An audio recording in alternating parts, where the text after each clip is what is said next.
Fala fiel, uma boa sexta-feira, um bom final de semana e vamos aqui com mais um vídeo no canal trazendo essas últimas informações dessa preparação do Corinthians para jogar já neste sábado contra a equipe do Vitória lá em Salvador pelo Campeonato Brasileiro. Estou trazendo um corte com todas as informações dessa preparação.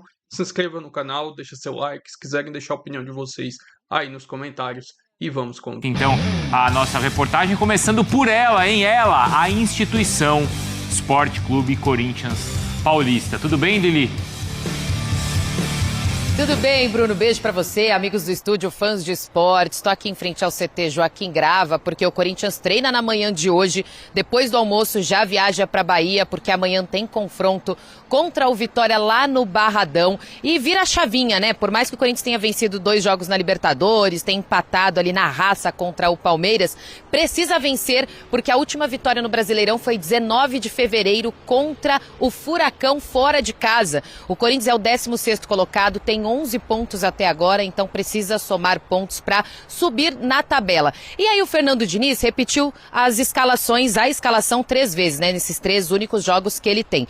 Não vai poder repetir amanhã, porque não terá nem o Mateuzinho e nem o André. Ambos foram expulsos no derby, né? Não preciso falar o porquê, a gente repetiu a semana inteira, então ele vai fazer algumas modificações, mas o que eu posso falar é que tenho conversado com pessoas aqui do Corinthians, o clima tá leve, os jogadores estão confiantes, jogadores que antes diziam não ter tantas chances, como por exemplo o Zaccaria Labiad, ele tá muito animado aí com o Diniz dando muita confiança para ele, para ter uma sequência, o Lingard também, entre outros jogadores que estão entrando ao longo da partida. Portanto, o Corinthians tem que ficar bem atento. O Vitória venceu o São Paulo, né, no último jogo por 2-0, venceu o Mirassol em casa, venceu também o Galo jogando ali no Barradão. É um adversário forte, o Corinthians precisa prestar muita atenção aí nessa partida. A gente vai acompanhando todo o pré-jogo, mas é isso. André e Mateuzinho ficam de fora, o Memphis segue no tratamento para saber quando ele retorna, o Caio César está prestes a voltar, então o Diniz está observando, conversando bastante com o departamento médico, mas repetindo o que ele falou na última coletiva depois do jogo, né? Ele sabe que jogador não é só osso e músculo, então ele sente o que o jogador precisa, como está o momento, e assim ele faz a escalação jogo após jogo, e a gente segue acompanhando por aqui o dinizismo, Bruno. E o corintianismo, Vitória Corinthians, né? Vai Corinthians, é o que o Diniz tem destacado aí jogo a jogo. Par de Corinthians. O Corinthians também está de olho nesse julgamento do STJD, porque tem muita gente envolvida na confusão. A Mari Loturco está aqui com a gente, está acompanhando o treino e preparação do Corinthians e ao mesmo tempo esse julgamento, né, minha amiga? Mas a parte do Corinthians ainda não começou. Bem-vinda ao Taon. Ou começou?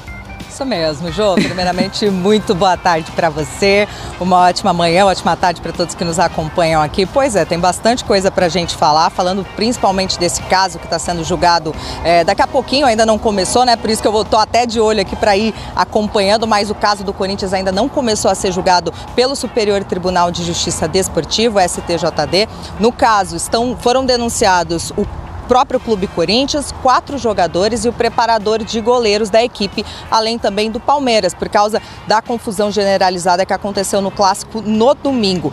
O clube, o Corinthians, pode perder até 10 mandos de campo e receber uma multa de até R$100 mil, enquanto os atletas podem ser suspensos de 1 até 12 partidas. Eu vou falar exatamente o que pode acontecer com cada um dos jogadores, porque são situações diferentes, começando pelo André. Ele foi denunciado por gesto obsceno, foi até expulso por isso e pode pegar de 1 a 6 partidas de suspensão. O caso do Mateuzinho, que também foi expulso em campo por conta de uma agressão por um soco no adversário, no Flaco Lopes, ele foi denunciado por agressão física, é um caso um pouco mais grave, por isso pode pegar de 4 a 12 partidas de suspensão. Breno Bidon foi denunciado por praticar ato hostil, ou seja, contribuir ali na confusão e pode pegar de 1 a 3 partidas de suspensão. O goleiro Hugo Souza foi denunciado por o que eles consideram ofensa à honra, porque criticou a arbitragem durante a entrevista ali na zona mista. Ele pode ter uma multa que vai de 100 até R$100 mil e também pode pegar de 1 a 6 partidas de suspensão. Além disso, Luiz Fernando dos Santos é o preparador de goleiros do Corinthians, também foi denunciado, também vai ser julgado e pode pegar de 2 a 10 partidas de suspensão. Lembrando que ele foi denunciado por participar do tumulto e também por ter agredido o Luigi. Além disso, o Corinthians também pode perder até 10 mandos de campo, viu, Joana? Realmente esse caso ainda vai ser julgado e a gente segue acompanhando por aqui. Pois é, a pauta tá grande ali do STJD e a gente tá de olho com a nossa reportagem. Agora falando um pouquinho de campo e bola, Mari, que é importante, o Corinthians vai jogar amanhã no Barradão, né, contra o Vitória. E tem chamado a atenção nesse começo do trabalho do Fernando Diniz é que ele tem usado poucos jogadores, né? Ele tem evitado fazer muitas trocas. Vai ser esse pensamento para esse jogo fora de casa também? Vai ter que mudar um pouquinho, né, Joana? Porque vai depender do resultado do julgamento de hoje, porque além de Mateuzinho e André, que já estavam suspensos porque foram expulsos na partida contra o Palmeiras, também pode perder Hugo Souza e Breno Bidon. Então, o Fernando Diniz vai ter que optar por outra equipe, pelo menos 2 jogadores, já está garantido que ele vai ter que pensar em outra possibilidade. Falando um pouquinho daqueles que estão se recuperando, o Angileri já está treinando em campo, mas para essa partida não deve ser relacionado. Quem pode estar à disposição do Fernando Diniz é o atacante Caio César. Ele se recupera de uma lesão muscular na coxa. Essa semana já fez treinos junto com a equipe. Estava até na dúvida se ele podia entrar na partida da Libertadores, mas agora nesse final de semana pode jogar contra o Vitória. Lembrando que a equipe fez um treino hoje de manhã aqui no CT Joaquim Grava. Hoje à tarde viaja até Salvador para enfrentar amanhã às 8h30 da noite o time do Vitória. Vai jogar fora de casa, Joana, e aí Fernando Diniz vai ter que pensar numa equipe um pouquinho diferente do que ele trouxe nas últimas partidas, viu? Mas se ele puder, realmente ele tá evitando, né? Se ele pudesse, né? Talvez ele não consiga. Beijo pra você, Mari. Bom trabalho. A Mari acompanhando, então, a preparação do Corinthians. Vai pegar o Vitória e também o julgamento na STJD. O Corinthians encara, como vocês viram nessa tabelinha aí, Quem que é o Corinthians encara? Vitória. Vitória fora. Fora. Barradão. O Vessa. E agora a gente tá de olho aqui no julgamento. O que vai acontecer com a Neoquímica Arena. O Corinthians dinizista, 2 vitórias, um empate. O STJD devia contratar um jornalista para o cara ir escrevendo. É verdade, né? É verdade. O minuto a minuto. Exatamente. E aí, preparação, tem alguma questão, além da boa fase do Corinthians, Vessa? A questão... Suspensos, né? Mateuzinho tá fora, ele e o André, independentemente do que vai acontecer no julgamento. Então, Pedro Milanzo, o uruguaio, vai jogar na do Mateuzinho. A dúvida é quem joga no lugar do André. Eu acho que vai jogar o Carrilho. É ele que está sendo colocado quase todos os segundos tempos, desde a Argentina, desde o primeiro jogo com o Diniz. Mas pode ser o Matheus Pereira também. No restante, é possível que ele repita de novo, né? Aliás, ele falou que se não fosse o suspense, ele ia meter os caras 4º jogo seguido e não estava nem aí.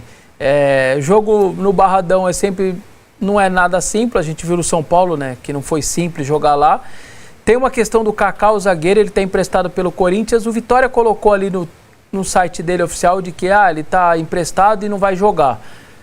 Só que tem no bastidor aí dizendo que o Vitória pode ser que pague a multa para jogar. Eu, sinceramente, eu duvido que o Vitória vai pagar 1 milhão, que é normalmente a multa é 1 milhão, né? Vai o Kaká jogar. Você olha, tô bem curioso se o Vitória fizer isso. Eu só vou acreditar se a hora que eu ver se alguém me mandar o depósito na conta do Corinthians desse valor, porque... o ano passado o Vitória pagou 1 milhão para escalar o Eric contra o São Paulo, mas porque o jogo valia a permanência. É outro cenário, né? Outra história. É outra história. E aí agora, o problema todo ainda, por incrível que pareça, é mais fora de campo, né? Com pedidos de impeachment para presidente, mais confusão, marca a Assembleia e depois cai a Assembleia, enfim, a política pegando fogo, cada um se sentindo no direito de pedir para esse sair, para aquele sair, ofício para cá, ofício para lá, não tem qualquer estabilidade administrativa ali e política no clube. Até quando isso não vai afetar o CT, é difícil dizer. O Diniz vai tocando, ele até chega a falar na coletiva, falou assim, cara, eu tenho tantas coisas já, a gente olhar para dentro do CT, eu não vou ficar pensando nessas coisas extracampo, tem as pessoas aí responsáveis por isso. Eu acho que ele faz o papel dele, faz certo, né, de querer trazer só as coisas do CT. A novidade talvez seja o Caio César de volta, não começando o jogo, mas ficando no banco de reservas. E ele que estava entrando muito bem, né? Ele tem 3 jogos, mas em termos de minuto ele só tem 90. ele já tem 2 assistências pelo Corinthians em 90 minutos de bola rolando, né? Apesar de ter entrado 3 pedacinhos de jogos. Então acho que vai ser um cara importante, que vai ajudar bastante. Só que o Corinthians tem que vencer o jogo. A gente mostrou tabela e tal, ele é o primeiro fora da zona de rebaixamento. Acho até que ele não vai ser ultrapassado até pelo número de saldo de gols, tal. Acho que nem vai dar para ser ultrapassado para entrar na zona, né? Teria, sei lá, a Chape tem que tirar 5 gols. Acho que até não aconteceria. Mas você tem que ganhar, porque 3 pontos você vai passar, pode passar até 3, 4 times, já respira um pouco mais. Depois você recebe o Vasco em casa, né? Dependendo, enfim, do que acontecer no julgamento, mas essa é uma vitória muito importante. Eu falei aqui que eu não virei minha chave em relação o Diniz já virou a chave. Não, para mim tem que ganhar nesse sábado. Se não ganhar, eu acho que a chave ainda não fica virada. Mas é líder da Libertadores, problema da Libertadores. Eu acho que no Brasileiro você tem que vencer para de verdade, aí sim, eu acho que viraria a chave. 4 jogos, seriam 3 vitórias, 1 empate, terminando o jogo com 8 de linha. Aí eu acho que sim, você vira uma chave bem virada. Enquanto não ganhar lá, isso para mim não vai estar na minha cabeça, não. Isso que você está falando também tem a ver com o próprio Diniz, né? Porque a gente tem uma tela aí mostrando os números dele em Libertadores contra os números dele em Campeonato Brasileiro. Ixi, deve ser. Olho na tela. Ó, no Brasileirão, ele tem um aproveitamento de 45,2%, que é um péssimo aproveitamento. Sim.